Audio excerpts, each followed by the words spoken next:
hello everyone কি খবৰ সকলোৰে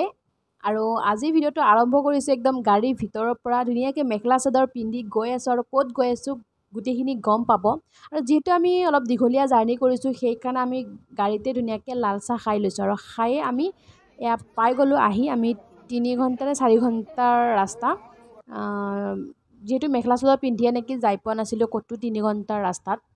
এখানে আজি পুৰা ভাল লাগিছে আৰু এয়া আহিছো আমি বৰপেটাত থকা গৰখিয়া মন্দিৰ আমি ধুনিয়াকে মন্দিৰত থাকি ধূপ জ্বলালো আৰু জ্বলাই আমি মেইন কামটো কৰিবলৈ আহিছো মেইন কামটো হৈছে কি আমি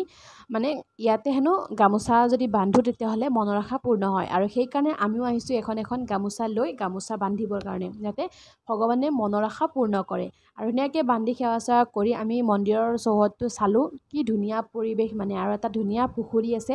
আৰু এই পুখুৰীটোত মানে গা ধুব নিদিয়ে ইয়াতে লিখা আছে গা ধোৱা নিষেধ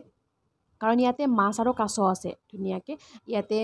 যদি মাছ কাছ কিবা খুৱাব বিচাৰে ধুনিয়াকে খুৱাব পাৰে আৰু আহিলো আমি এয়া মন্দিৰৰ ভিতৰত বহিলো প্ৰসাদ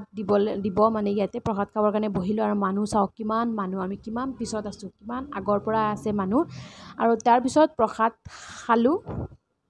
আমি এতিয়া মাছ ৰাস্তাত ৰহিছো মানে এতিয়া কিবা এটা খাই লম ইয়াতে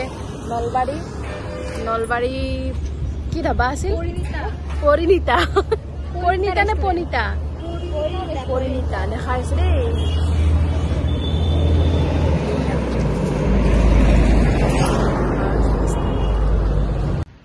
আৰু আমি মন্দিৰৰ পৰা আহি ধুনিয়াকে এখন ৰেষ্টুৰেণ্টত সোমালো প্ৰণীতা ৰেষ্টুৰেণ্ট ধুনিয়া জাগা একদম ধুনিয়া হল বহল পুৰা আৰু এখন নলবাৰীত আছে নলবাৰী ফেমাস বুলি কয় মানুহে প্ৰণীতা ৰেষ্টুৰেণ্ট আৰু ইয়াতে আমি খালো পৰঠা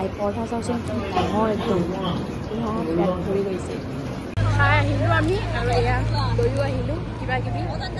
এতিয়া ঘৰত যাম